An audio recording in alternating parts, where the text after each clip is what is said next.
ustedes van a hacer grupos de 3. ¿Ya?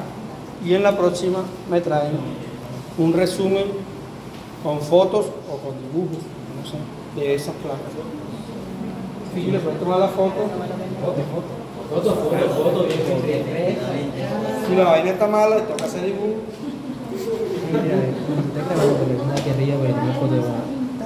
Entonces la primera lámina que vamos a ver es un corte de amígdala. ¿Cierto? Cuando un paciente tiene amigdalitis, ¿qué es eso? Inflamación de las amígdalas, ¿verdad? Usualmente es producida por una bacteria que se llama el Streptococcus beta-hemolítico, ¿cierto? Que produce una afección que suele ser supurativa. Entonces el paciente consulta por fiebre, odinofagia, disfagia, halitosis, artralgia, mialgia, malestar general.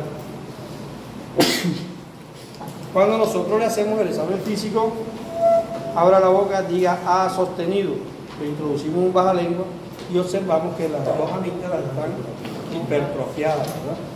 Aumentadas de tamaño. Eso es lo que uno espera encontrar cada vez que llega un paciente así, porque sí, tiene que ser una amigdalitis. Cuando uno abre, es una más chiquita que el carajo, quién sabe qué será esa vaina. Complicación. Pero cuando ya hay amigdalitis, listo, sale. Bueno, entonces la amigdalitis es un proceso inflamatorio que es infeccioso agudo, pero como se torna repetitivo porque el tratamiento para este proceso inflamatorio nunca lo hacen de manera correcta, entonces se transforma en una amigdalitis crónica.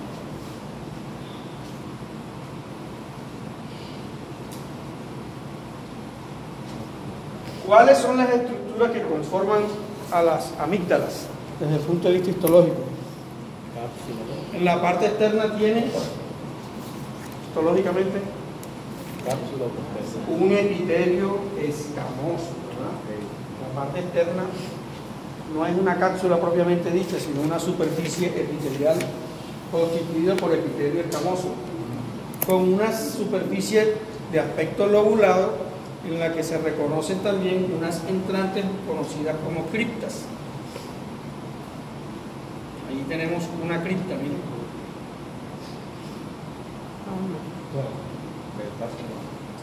De este lado un epitelio,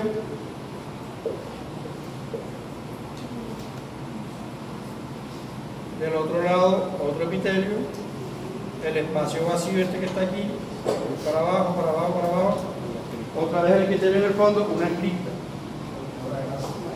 ¿Y no se puede ver?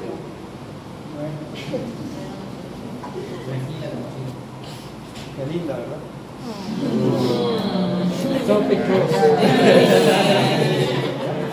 Tranquilo, que aquí no sale nada. Y que no sale nada.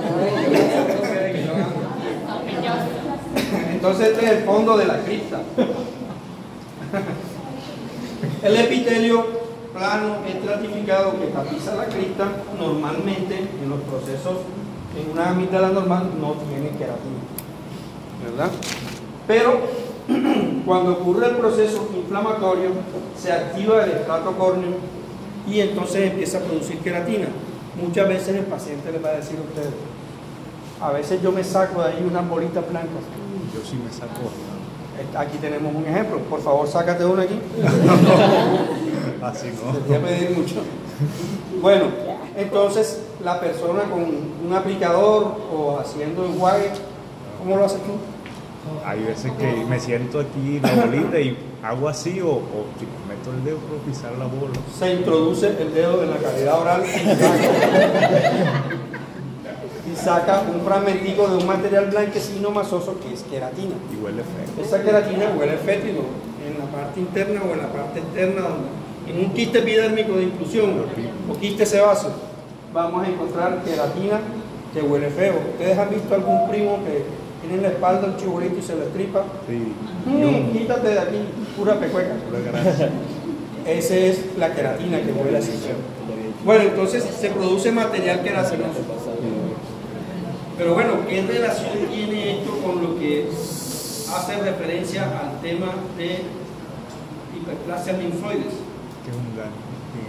Y vamos por el epitelio escamoso, que está en la parte externa, y en la parte interna encontramos entonces el tejido linfoide que constituye a las glándulas. ¿Recuerdan o quién me recuerda qué es el anillo de Walderia? El tejido linfoide que se encuentra Entre la vía respiratoria y a cavidad oral. El anillo de Walderia está constituido por las amígdalas faríneas, palatinas y sublinguales, Y adenoide.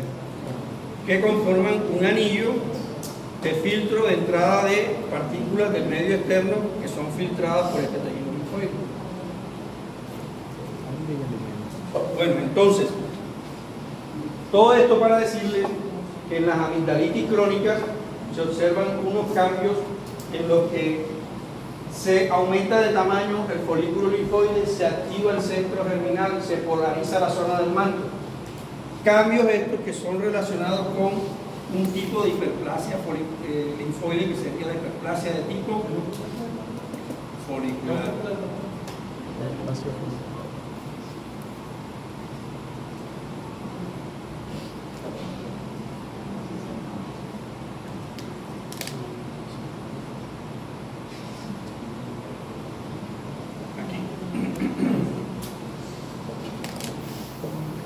porque no sé si el chino señala ya, yo no estoy entendiendo cuáles son las partes. Sí, yo no entiendo las partes.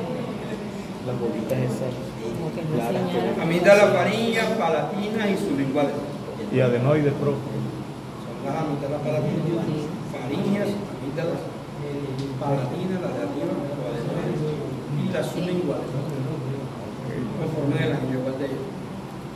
Bueno, entonces todo esto para decirles que en la amigdalitis crónica, que es un tipo de inflamación crónica relacionada con el tejido linfoide, va a haber un aumento en el tamaño de los folículos linfoides con una activación del centro germinal que se observa más pálido y una polarización de la zona del manto. Dentro de los centros germinales vamos a observar macrófagos, como esto que estoy señalando aquí, y se visualizan también figuras mitóticas que en este corte y con esta resolución del aparato no se están visualizando. Pero sí, polarización de la zona del manto. En el interior, macrófagos, cuerpos tintoriales y figuras mitóticas atípicas. Lo que viene estarían los linfocitos. Todo lo que está ahí son linfocitos. El centro germinal tiene linfocitos en diferentes etapas de maduración, y la zona del manto, los linfocitos B activados, que son los que van a liberar los anticuerpos. Entonces, la amigdalitis crónica es un ejemplo clásico de hiperplasia linfoide folicular reactiva. Voy a buscar un sitio para que le tomen la foto en donde haya una mejor representatividad de la lesión, porque el corte no se presta mucho.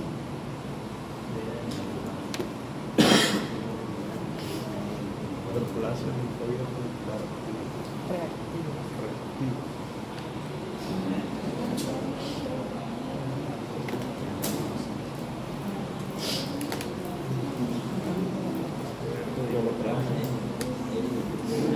Linfoide folicular.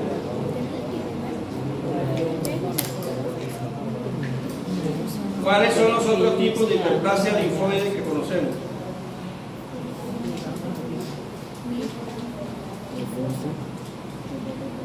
Mixta, difusa, ¿cuál más? Pero para poder decir esas, por ejemplo, ahí, epitelio escamoso acantósico, o sea, hiperplásico, folículos linfoides aumentados de tamaño, van en diferentes formas, y centro germinal activado con presencia de macrófagos. Le faltó la interfolicular y la sinusoidal. Folicular, interfolicular, sinusoidal, mixta y difusa.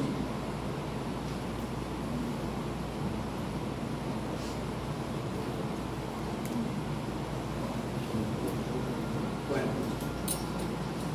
¿ya tomaron la foto? No voy a ver.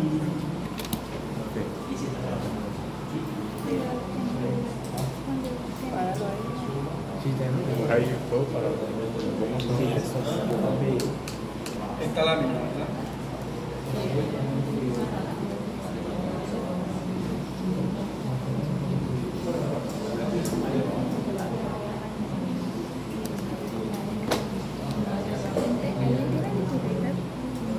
Claro.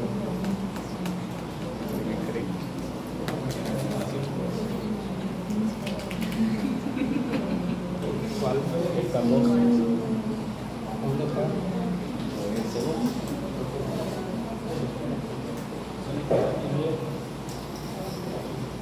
Sea fibra elástica. Pero de los epitelios escamosos, ¿cuál sería? ¿Simple, estratificado o pseudoestratificado? Pero ¿cuál es el que? Usted señaló ayer. Sí. Sería simple. Es simple. Entonces, ¿qué órgano es ese? Arteria. sería Una arteria, mire, pero es esta acá.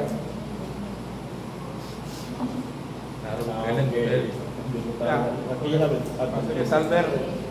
Digo, al revés. Esta es una pared de una arteria. La íntima, aquí va la sangre, ¿la ven? ¿Cómo circula?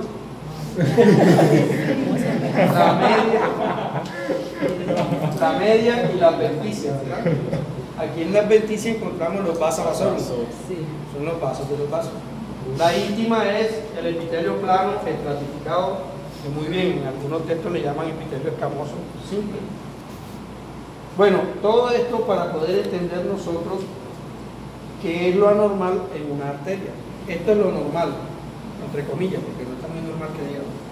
Pero bueno, si nosotros miramos hacia la parte superior, vemos como en esta parte, por ejemplo,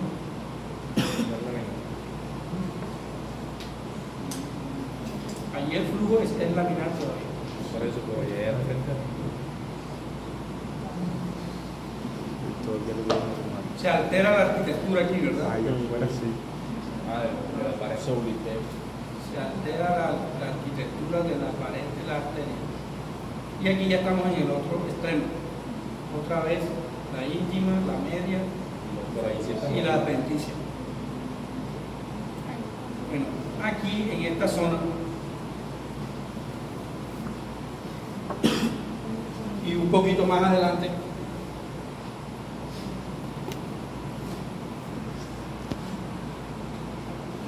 me gusta más esta.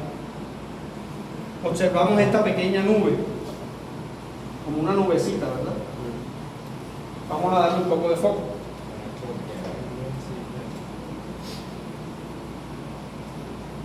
Bueno, aquí para personas de 50 años como yo lo veo clarito ahí, y para ustedes se ve mejor ahí, ¿verdad? Esto es una estría grasa, histológicamente hablando. ¿Qué es la estría grasa? Es una lesión considerada precursora de la placa ateromatosa, que no es elevada, pero que se diferencia de la pared normal en una coloración diferente macroscópicamente. Es decir, cuando yo tengo este pedazo de arteria en mi mano, veo que la superficie es amarillenta y que hay unas zonas mucho más pálidas que son los focos de estría grasa. O sea, la estría grasa es considerado el precursor o la lesión precursora de la placa ateromatosa. Se dice, por estudios que se hizo en necropsias de niños, que nacen en estos niños y que con el desarrollo se arrojan en la aorta abdominal, y la aorta abdominal es el sitio de aparición más frecuente de la placa ateromatosa. Pero estas estrías grasas se localizan principalmente en la aorta torácica de los niños. Con el crecimiento se va desplazando y entonces allí empieza a surgir la placa ateromatosa, que surge como consecuencia de la fagocitosis de las LDL y VLDL oxidadas en el torrente sanguíneo y depositadas allí debajo de la íntima. Esta estría grasa está constituida por macrófagos que tienen un material espumoso, se le llama células espumosas. ¿Está claro? Y ese material espumoso corresponde al tejido graso también fagocitado. Si seguimos el trayecto de la placa ateromatosa, que está hacia acá,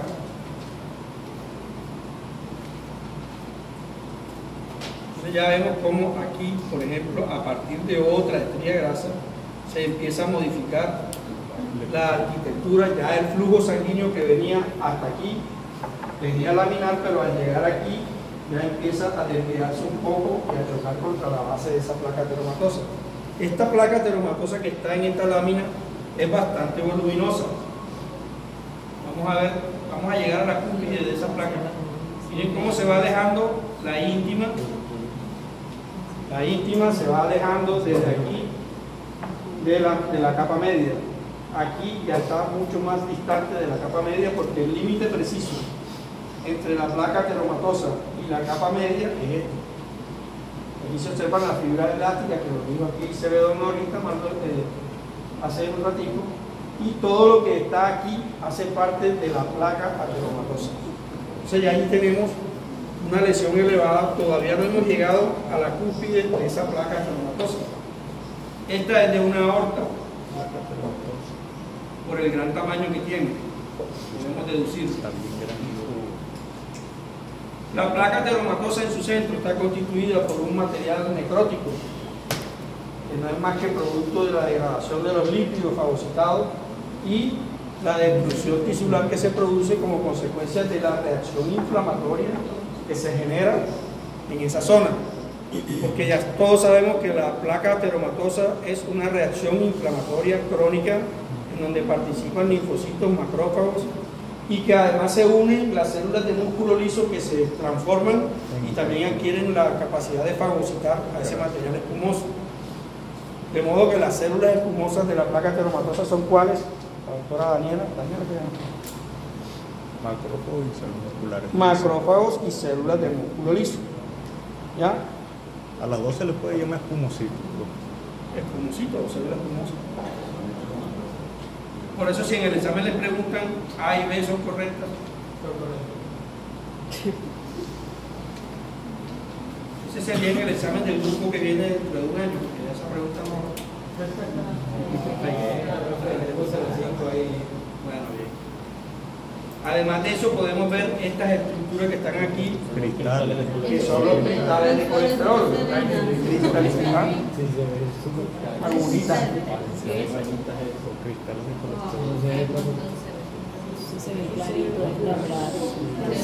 Enfoque.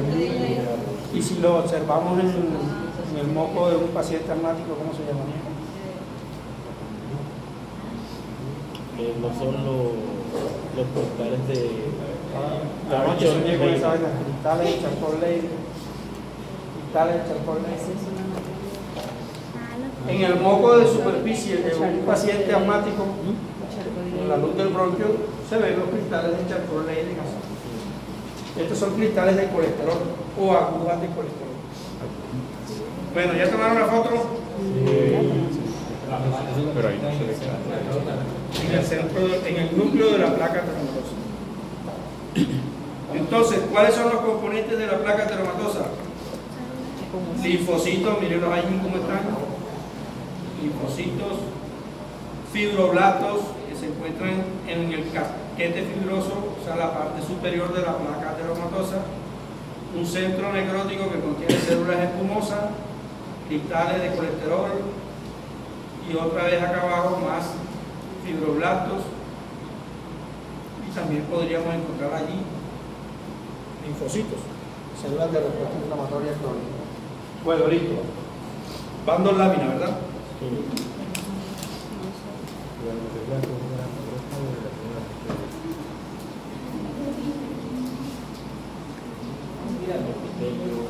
Plano. La media también. Especialista ya, cirujano vascular. Entonces existe otro tipo de enfermedad que produce arteriosclerosis que se llama la esclerosis calcificada de la media de Monkeberg. Esclerosis calcificada de la media de Monkeberg. Es un trastorno que se produce como consecuencia del envejecimiento de los tejidos que conforman las paredes de las arterias. No es una enfermedad como tal. Algunos autores lo consideran un proceso fisiológico. porque por envejecimiento se producen depósitos de calcio y de fosfato en la pared de la arteria que terminan por una calcificación, endurecimiento de la arteria y hasta ahí. Este endurecimiento de la arteria puede acompañarse entonces de una hipertensión arterial.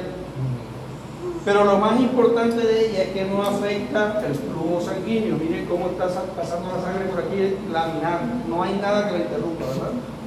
¿Sí la ven? Por el centro los componentes formen y por aquí el plasma.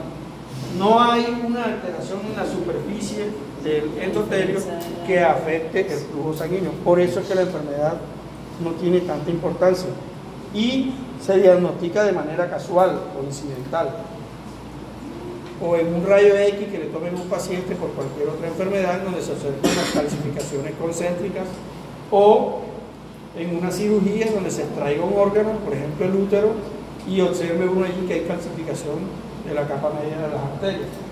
Se presentan personas mayores de 50 años.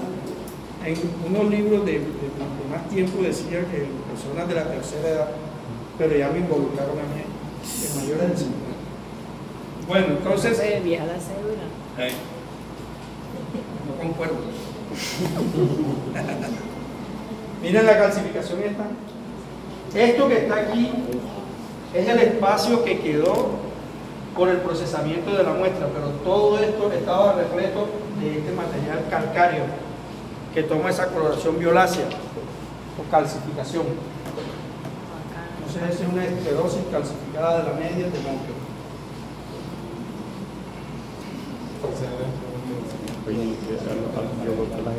Claro, ese es un tipo de calcificación que se clasifica como distrófica, ¿verdad? ¿Cómo se clasifican las calcificaciones? Distróficas y qué más. No lo vimos en lesión celular. Bueno, vale la pena recordarlo o decirlo. Las calcificaciones son depósitos de calcio y fosfato en los tejidos que pueden ser de dos tipos. Calcificaciones distróficas, las que se producen en órganos enfermos o como consecuencia del envejecimiento del mismo. Por ejemplo, el envejecimiento, tumores y reacciones inflamatorias crónicas. Esas son las distróficas. Y las metastásicas son las que se producen como consecuencia de una alteración en el metabolismo del calcio, que hacen que órganos sanos sean repletos de calcio que se depositan en los tejidos y producen calcificación. ¿De la paratiroides qué es? Entonces, una hiperplasia o un tumor de la glándula paratiroides, ¿qué hace? Aumenta los niveles de la paratormona. ¿Y qué hace la paratormona? Resorción de calcio. Va al hueso y le saca el calcio y lo tira a la sangre. Y la sangre lo distribuye en los tejidos, produciéndose una calcificación metastásica. Grave la situación, ¿verdad? Bueno, entonces esa sería, si yo le pregunto en la esclerosis de Monkeberg, la calcificación se clasifica como distrófica o metastásica. Distrófica. El siguiente corte histológico corresponde a el miocardio, muy bien. Corazón. Este es un corte del tejido cardíaco, el cual está representado por fibras miocárdicas, en donde se diferencian también los espacios endomiciales, epimiciales, perimiciales. Eso es histología, ¿verdad? Ahí no hay necesidad de señalarlo porque eso lo aprendieron ustedes al dedillo. Bueno. Lo quería diferenciar. Si observan ustedes aquí,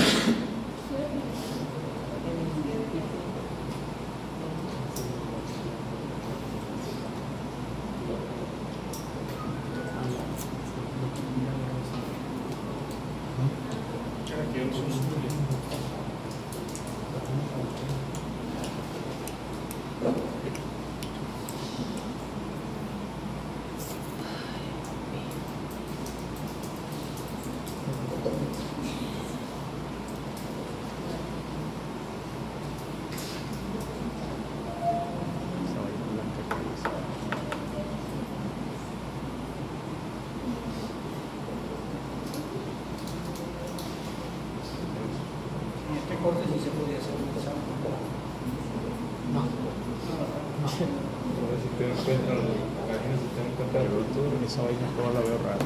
Pero el día de San Francisco. Pero porque se va a preocupar usted para encontrarla. Entonces, aquí tenemos fibras miocárdicas comunes y corrientes. Una pared de un vaso que llama la atención su alteración arquitectural, ¿verdad? Colapsado. Está como colapsada, a pesar de que la pared es gruesa, está colapsada y angulada. Esta angulación aquí ya nos hace un diagnóstico. Además de esa angulación, encontramos que hay un depósito de tejido conectivo en la región perivascular, lo que hace pensar que aquí hay un proceso crónico que termina por fibrosis. Entonces, así como lo tenemos, le podemos llamar una vasculopatía hipertensiva coronaria. Este es un paciente hipertenso. ¿Ya? Vasculopatía hipertensiva coronaria, que se caracteriza porque la pared del vaso está engrosada, angulada y rodeada por tejido conectivo. ¿Qué pasa si el paciente es hipertenso con las fibras musculares miocárdicas? Hipertrofia. No se ocurre con la hipertrofia. La hipertrofia podría considerarse casi que exclusivamente un hallazgo macroscópico, es decir, el corazón pesa más de lo normal y las paredes miocárdicas miden más de lo normal. Pero sucede que histológicamente nosotros también podemos encontrar unos hallazgos que sugieren que hay una cardiopatía hipertrófica. Observen ustedes los espacios endomiciales, estos que están aquí, son un poco más visibles que esta zona de acá. Entonces, cuando la fibra muscular miocárdica está hipertrofiada, los espacios endomiciales van a desaparecer y las fibras musculares van a estar más apretadas. Adicionalmente, se los digo, no lo estoy viendo, las células musculares miocárdicas que tienen un solo núcleo central lo van a permitir visualizar hacia la periferia del citoplasma. Eso es un hallazgo que indica que hay una hipertrofia ventricular. Entonces, cardiopatía hipertrófica con vasculopatía hipertensiva, entonces tenemos que esta es una cardiopatía hipertrófica hipertensiva. ¿Ya? Cardiopatía hipertrófica hipertensiva. Ahora, tenemos otro hallazgo adicional aquí. Tejido graso, allí presente. El tejido graso, miren, maduro, metido allí en las fibras musculares miocárdicas, hace pensar en una alteración de la arquitectura miocárdica en la que el tejido graso epicárdico infiltra las fibras musculares, a lo que se le denomina displasia ventricular arritmogénica. Displasia ventricular arritmogénica, que es una causa muy común de muerte súbita cardíaca. Displasia ventricular arritmogénica. ¿Y qué causa? Muerte súbita cardíaca. Esa infiltración de La grasa en el músculo miocárdico.